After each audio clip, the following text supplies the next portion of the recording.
Ladies and gentlemen, thank you so much to all of you who have joined us this evening. We are Visionary Readers Book Club. We meet exactly the same time in each and every last Sunday of the month. Our purpose is to help each other to read more books and better. We are a book club that has a mission to promote the reading culture within the African continent and beyond, with a vision to see each and every African home with a bookshelf. We will try and accomplish this mission and vision with one book at a time. Ladies and gentlemen, please help me welcome my sister Pauline Serete, who will be taught her book called There Is God. So, madam, let me take this opportunity to welcome you. My name is Pauline Serete. I'm an author of 3 books currently. And today I would like to review my first book, which is There Is God. I think you can all see it there. I won't be long, the book is all about my testimony. It's a form of a memo. Okay, in this book, I narrate how I grew up and, as young as I was, the mistakes that I made and, how life treated me up until I found my purpose in life. So this book is all about discovering your purpose, because I believe that every one of us, we were born with a purpose, we were born with a talent, we were born with a skill and a gift. So it's up to all of us that we discover why we are here on earth. And when now I met God. So in this book, I've included all the mess that I come across as a young person. And this book is all about the book. So you will enjoy it. Yeah, I think I'm done.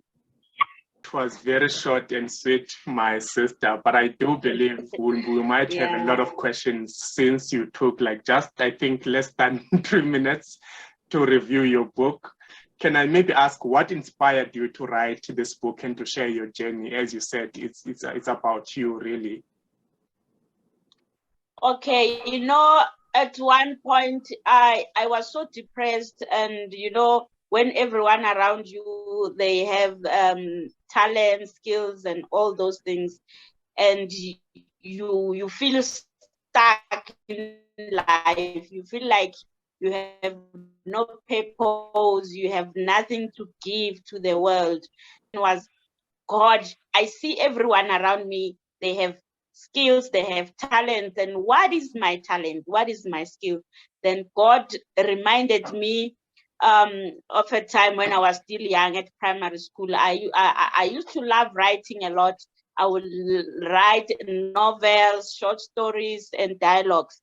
Then God said to me, that is your talent. Then as I was still excited about finding my talent, God said, write this book and don't leave anything behind, because this book will help many young people. Because, most of us, we were so unfortunate that we grew up in the era where there were no people who will tell us, who will show us the way. Because there's a saying in isiZulu, ethi indlela ibuzwa kwabaphambili. So for me, unfortunately, there was no one I could ask, because I grew up without my mother. My mother was not there when I grew up, so I was staying with my sister, and my sister was always working. So as a teenager, there was no one that I could ask questions, about that stage. Interesting. All right. Thank you so much, ma'am, for sharing. Allow you, my sister, to ask a question. Over to you, ma'am. For sure. Can you hear me? Yes, loud and clear, ma'am. Okay. Were there any specific events that happened that she then actually said that there is a God? I think, as I was saying, that I messed up a lot when I was a youth. I drank alcohol, I even smoked, all those things that young people find themselves in doing. And, I was so bitter towards God. I had this question in my mind that if there is God, why would he allow other people to have everything in life and allow others to be born poor, to live in poverty and all those things, up to a point where I think I was now at my early 30s. I think I was 30 or 31, somewhere there. That's when God found me. And after, as I was saying, that after I've messed up a lot, and at that point, I was even suicidal. I was thinking of killing myself because I thought my life was useless. I had no purpose. But after God found me, that's when I realized that, I'm lovable, I have a purpose, and God wanted me to be here on earth.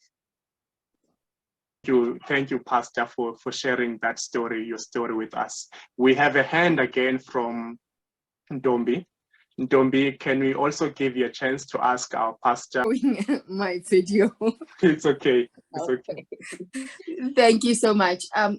I'd just like to thank the author for gracing us with her presence, and for, allowing us the opportunity to engage with her. So my question is, did she at some point, where does she stand when it comes to ancestral beliefs? And did she at some point feel like maybe amadlozi wakhe amflathele, because we grew up, personally, I grew up in a household where they practiced ancestral beliefs, right? But when I was an adult, then I chose my own path, that I will just believe in God. And I heard Udota also mentioning that you're a pastor now. Do you believe that ancestors and God can coexist? Okay. As I was saying, that I grew up in a very disadvantaged family background, Okay. And to consult who I know were even that they even wanted to chase us away because they thought that we will become a burden to them, to the community, that if one of us died, then they will have to bury us. So up until my mom so that this Sangoma thing is not working for her. That's when, so to answer your question, I'm not a believer of the ancestors, because I've seen how they have, impoverished our family. I've seen how they tormented my mother.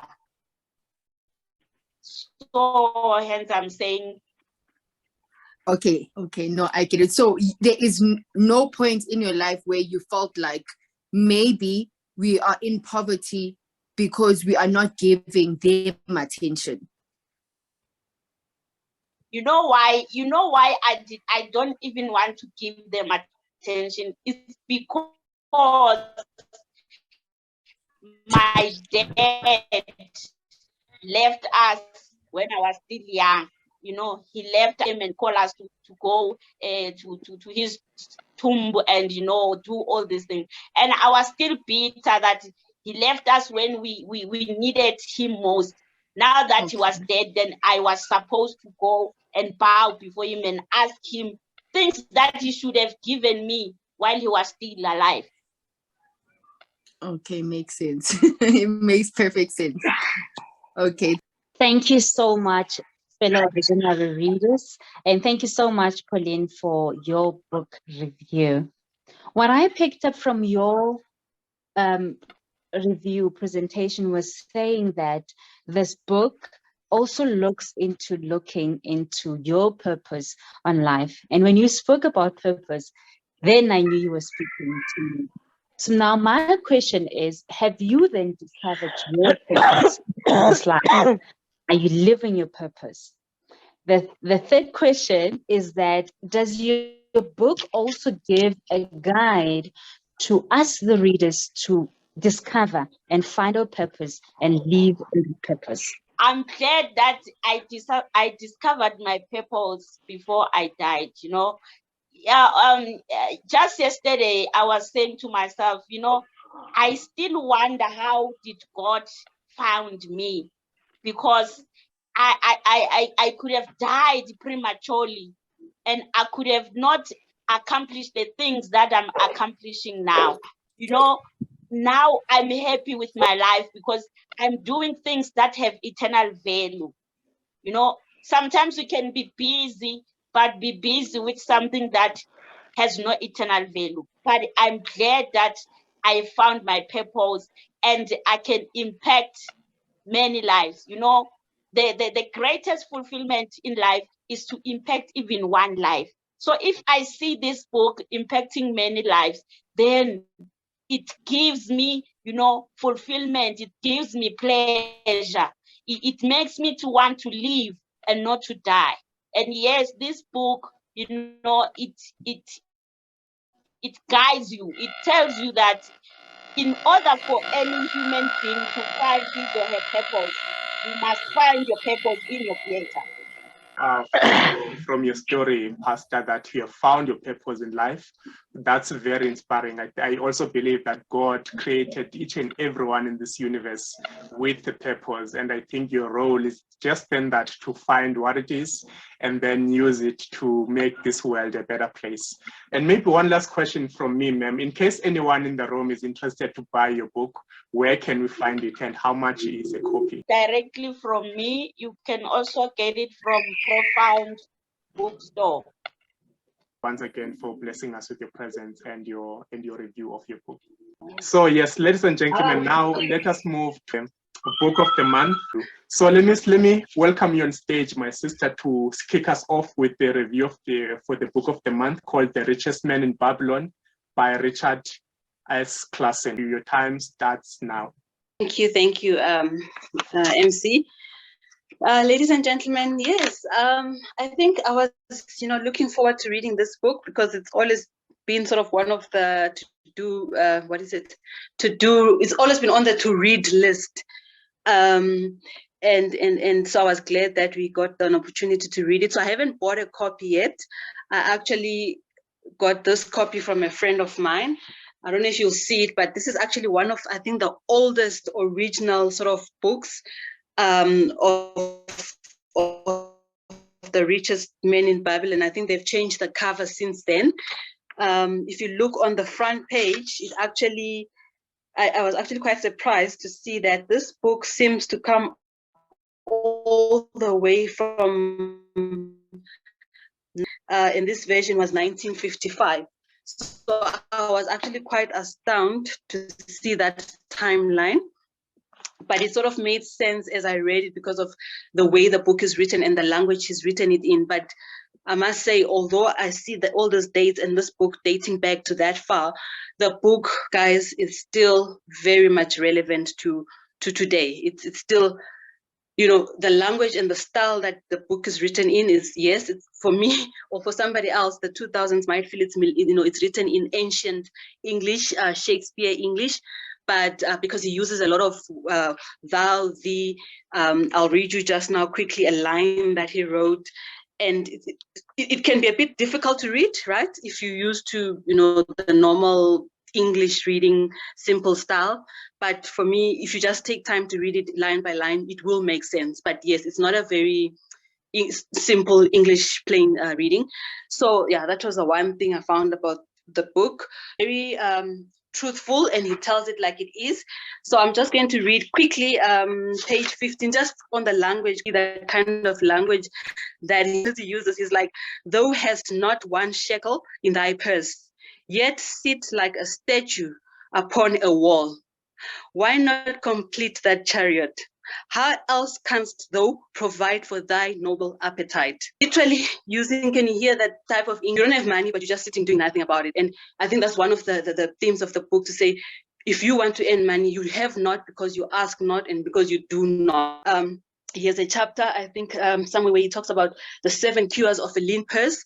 So he literally takes you through about 7 steps from how to first and one of the central themes he also talks about is all that you earn is yours. So you must see money as yours, not just as something outside. No, it's just something that I don't have, I can't keep. No, every time you earn money, take a tenth, for example, of whatever you've earned, save it, put it away, and let that grow. So it's everything that you're earning is yours. And then from there, you do your expenditures and your expenses. But when you're doing all of that, it's still your money. So it's still yours, it's still your wealth, and it must be in your doing, in your hands to make it even grow more. I wrote somewhere that if you increase your earnings, you will increase what you keep. So, if you don't find ways to increase what you earn, then you can't keep more. So he's basically encouraging us from time to time to do everything that we can, from saving the first 10. So before you even spend anything, save it. Keep it, put it away. He also talks about things like insurances. It talks about things like budgeting properly. So the 7 Qs, I'll quickly read. He talks about control thy expenditures. I mean, that's make your gold multiply. So that's like investments, putting it away, putting it in stock, something to make it grow. He talks about guard thy treasures from loss. So protect your money, right? So the insurance type of things. Don't just use money carelessly. He talks about make of thy dwelling a profitable investment. So for example, he talks about something as simple as your property. If you have a property, or if you buy a property, use it to be an investment. So he's very, very practical and very, very yes, although the writing can, somebody might not understand everything, but he's actually very practical and very relevant for this day and age. And one of the other things that I like in this about the book, there's a chapter where he talks about the gold lender of Babylon. Again, he talks about a donkey that helped an ox. But at the end of the day, that donkey ended up paying for it. So, sometimes you try and help people. For example, you lend money to people because you think you're helping them. But actually, he says that you're not helping people sometimes by lending them money. You're actually digging a hole for yourself. So he's basically trying to say, be careful what you do and how you lend money to people. And I thought of, for example, my mom. She normally, lends money to family, and then she never gets that money back, and then it becomes a problem, to get that money back, and your pocket actually gets less. But so I think it's just saying be intelligent about how you do it. So like I said, the book is still very relevant and very practical. Then the other thing that he talks about, which I found interesting, the day I read one of the chapters, The Walls of Babylon, he was talking about having protection for your money. So the walls of Babylon is like a metaphor for saying the city of Babylon used to be protected by high walls and your soldiers watching over it so that nobody could come in and take their stuff. But that metaphor is an analogy for him to basically say, have protection, have insurance, have savings, have investments. And the same day that I read this chapter, I actually had thought about canceling, a part of my life insurance, because I felt like, shoot, this, it's a lot of money. So I can't afford this. But after reading that chapter, then I reconsidered, my action to say, no, but I can't just cancel this. I need to, to keep it, because it's sort of it's a wall of Babylon. It's like protecting my funds and my life and, just myself. So guys, I think my 5 minutes will be over soon, but I think this book was, for me, very, very practical. I love all the steps.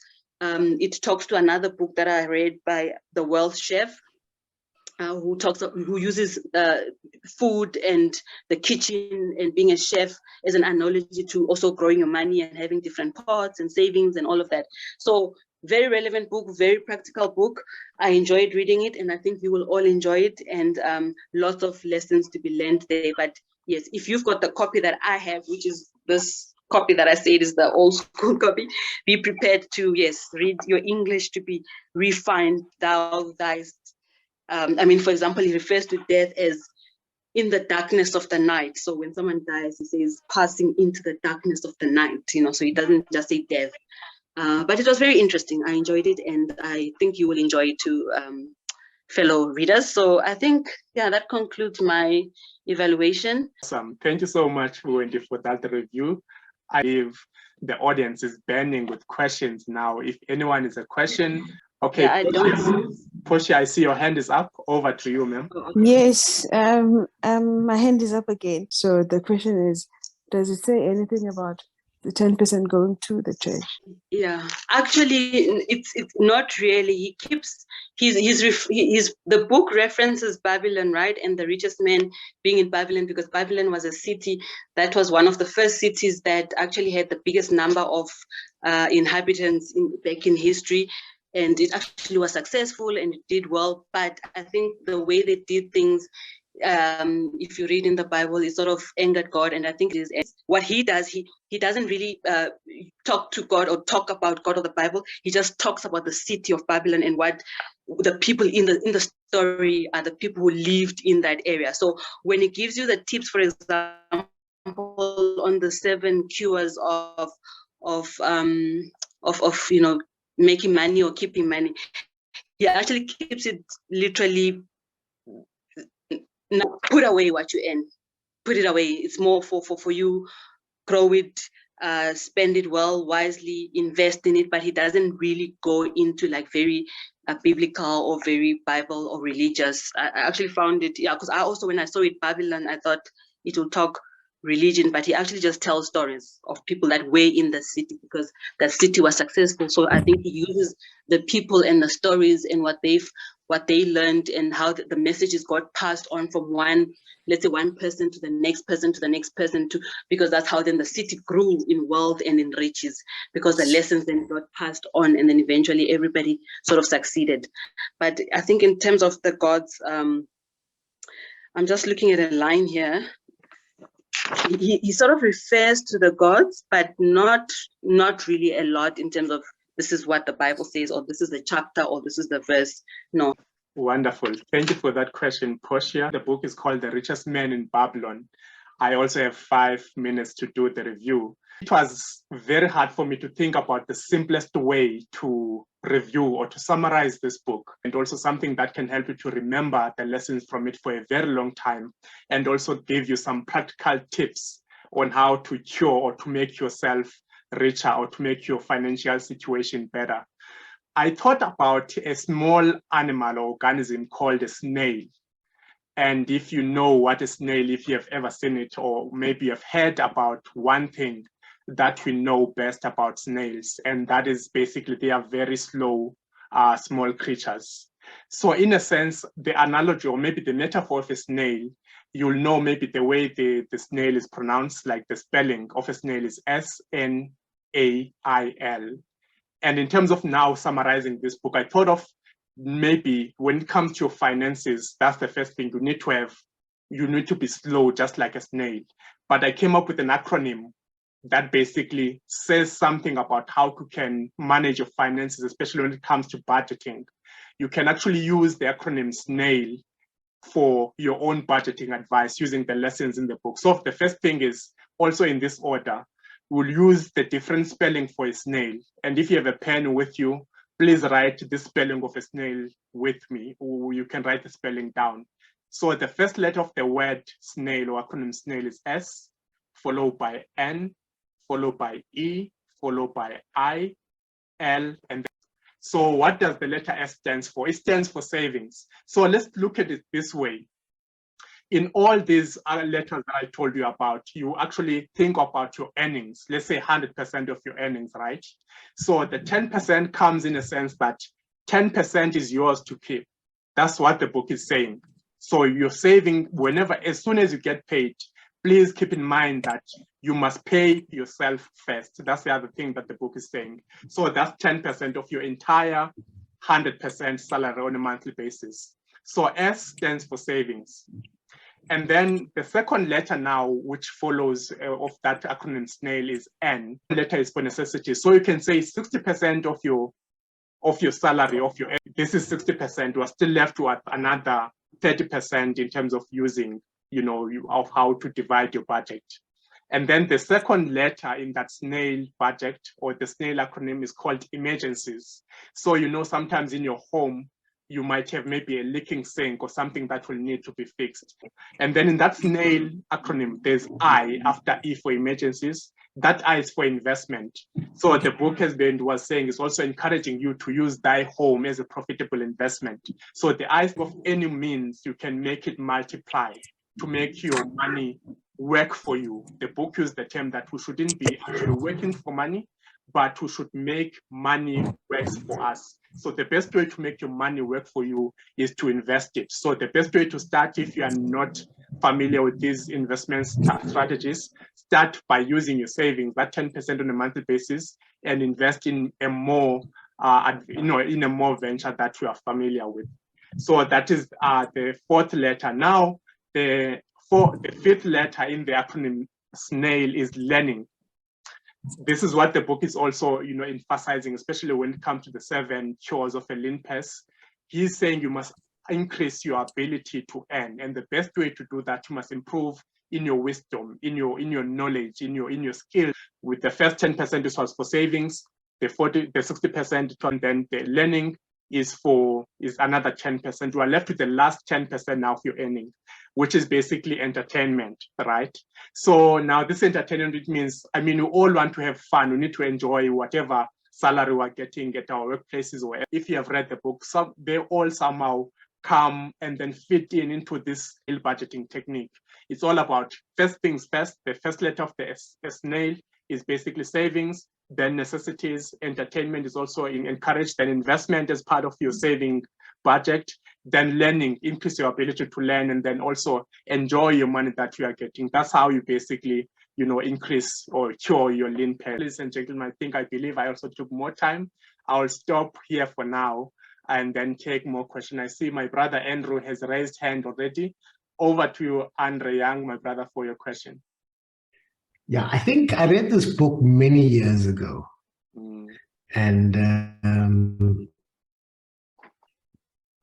it's nearly 25 years ago now. So I'm going to contribute a perspective that's 25 years in the making. But if I go back, it was one of those books that offers wisdom. And I want to add that word, wisdom, because you can get knowledge and information anyway. But wisdom, that is the biggest demand in this age of oversupply of information and knowledge. So what's the wisdom I took from this book?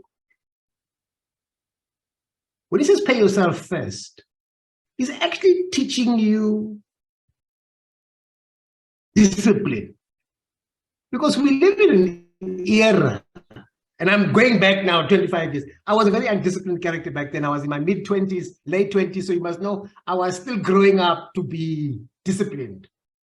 But this discipline that I remember taking from this book is that you must act when the time is right. And really what I took from that was that opportunities are rare, but when the opportunity presents itself, you must be free to take it. The other key wisdom issue I took was, hey man, delay your gratification. He talked about wealth is not a matter of income. But the problem is people's expenses run addiction to expense, like they have an addiction to alcohol or drugs or wasting time. Not allowing your needs and your wants to run away from you. We create our own scarcity. We create our own scarcity. Is the wisdom I remember from this book. And the last thing, which you've said, Spoo, is money must work for you. You mustn't work for money. Money must work for you. And I have taken those wisdom. I add income from things that exceeds the income I make from time. If time is your way of earning an income, you're in trouble, because then you have no time for enjoying your life, paying yourself first. But time must allow you freedom, because income comes from the money working for you, so that you don't have to spend your time working for money. And I think we live in a situation at the moment in this country where unemployment is so rife because people have no income, because the only source of income that they have pegged their future on is time. You don't have to be unemployed. You can be planting a garden and eating. You can be doing things to serve others without the need of money, just by doing good. And you will find that people will feed you, clothe you, house you, give you kindness in return. So the richest man in Babylon, the wisdom I took from that is two things. One is self-regulation, and the other is insight. You know, the guy serves insight in a most spectacular manner. That was my review from nearly 3 decades ago now, having read that book. And I leave it there. The audience will agree with me when I say you just also gave your review of the book. How marvelous is that? And those key lessons indeed, like first thing you mentioned is wisdom and discipline, you know, delayed gratification, and also making money work for you. So thank you so much, my brother. I was expecting a question, but voila, I got even something more greater, not just, you know, a review or maybe a question, but a contribution book. So thank you so much, Andre, my brother. I'm happy to see that, you know, even Bali is joining us. She will mute and ask any or be specific in terms of who your question is directed to, and then shoot your question. Over to you, ma'am. Okay, thank you very much, Mr. MC. I'm so sorry for joining late. Actually, I was excited to give my insight, but then Andre took it out of my mouth. I'm sorry. I'm actually driving because we're having issue with powers. So I thought maybe I'll make it home on time, but I see I just need to join. But I just want to echo what Andre said. The book itself has made me pay up a debt of 270,000 rands in a year and a half, just after reading it. And Andre, you are spot on. The book teaches you that it's not about how much you earn, it's about how well you use what you earn. So I did postpone my gratification. I did leave off 50% of my salary to be able to pay the debt that was so big that I thought I will never get out of it. So indeed, when the opportunity arrives, so we normally talk about luck, but actually the book asks you, what then is luck? So luck is an opportunity that presents itself, but when it finds you ready, then you take that and people say you were lucky, but not actually. Opportunity presents themselves to us, but the only thing that is standing in our way is that we are not prepared. So what happened when opportunity meets preparedness, it then becomes luck. So that's what I just wanted to say. But thank you so much for stepping in and reviewing the book for me. Thank you, sir. Amazing. So it takes really discipline to do that. And Bali, thank you so much for my sister for sharing. That's really encouraging. Hey, Dr. Spongiseni, I'm still taking ancestral wisdom and trying to live it in this life. But I'll tell you what my mother used to say as a parting shot, because she's late now. She's late by nearly 20 years now, 19 years, next year is 20 years. My mother said to me, it's simple. If you want to be wealthy, follow my example of how I raised you. And I have 4 children. You know, we give our children everything. But we are taught that your children are not your property. You are a shepherd of this gift.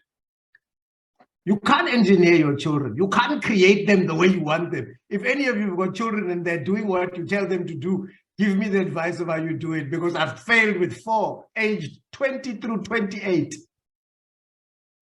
Nurture them. So I've nurtured this thing I have called wealth. Because that's your wealth. You know, in African tradition, we've got this thing called children are your wealth. You must nurture your wealth like you nurture your children. You're a shepherd of this. You're a trustee of it. It doesn't belong to you. You can't create it the way you want it. And also know this, that as you nurture it and you set it out to the world, let it do good. You know, I'm very proud when my children do good. I'm very proud that the investments I've made provide housing for people. And yes, they must pay the rent because I'm a landlord. Okay? So like my children, I want them to go out doing well, do good in the world. I think it's important with wealth. Our wealth must do good in the world. It's no use if you've got money and you are funding arms and you are killing people, then you're not taking my mother's advice. And the last thing I'll say about what my mother taught me about your children and putting them to good use is know that the time for wealth, you have to hand it over one day. You know, I've got 2 daughters, Nespu. I'm handing them over to a husband one of these days. Unfortunately, they're not marrying African men where I can say, look, Ora, give me my return on investment. They're marrying these funny fellows that don't give me a return of investment. Your wealth. You're going to hand it over one day. And you must know that the investments you've made are not for you. It's for the world. And yes, you must get some. I mean, the return I get from my kids is I see them happy, I get love. But some of your investments, especially your time and your efforts, it's to make the world a better place. And that I can tell you from this book, The Richest Man in Babylon, it touched my heart. By the time I had these kids, I read that book. I didn't have kids yet. Now I was still reckless. But to tell you what Warren Buffett has taught me, risk is not knowing what you are doing. Read the book with the view that you know what you are doing so that you are not operating risk. You are reducing risk. My acronym for risk, since you brought out acronyms, in my parting shot is reckless investment sans knowledge. Sans, that Sanskrit word for without knowledge. Reckless investment without knowledge. No. Make investment with the right knowledge. That's what this is at the core of this book. Remove risk from your life, from your investments, from your family. I'll leave it there. Thank you for allowing me to share what I know in this life. Amazing. My brother, you always inspire me with your wisdom in different topics. And today, I'm even more inspired in terms of my finance or financial situation, of your wisdom and your comments. Maybe before I close, and I see Mbalenkosi raise her hand. Bali, if you can keep it short, my sister, before we close, over to you. Yes, I just wanna say something, that in the book there was a line that I read that actually made me change my mind about everything. So when the guy, the richest man in Babylon, was narrating his story, he said that one time he was with his master's wife, and he told the master's wife that he was never a slave. But the answer from the master's wife is what made him change. The master's wife said, "Then why are you a slave today?" So when you go to bed tonight, ask yourself, what is it that you are a slave for? And then break those chains. You were never born with chains. Break those chains. Don't embrace them. Thank you. Break those chains. Don't embrace them. So thanks again, everyone, for joining us. Have a lovely evening.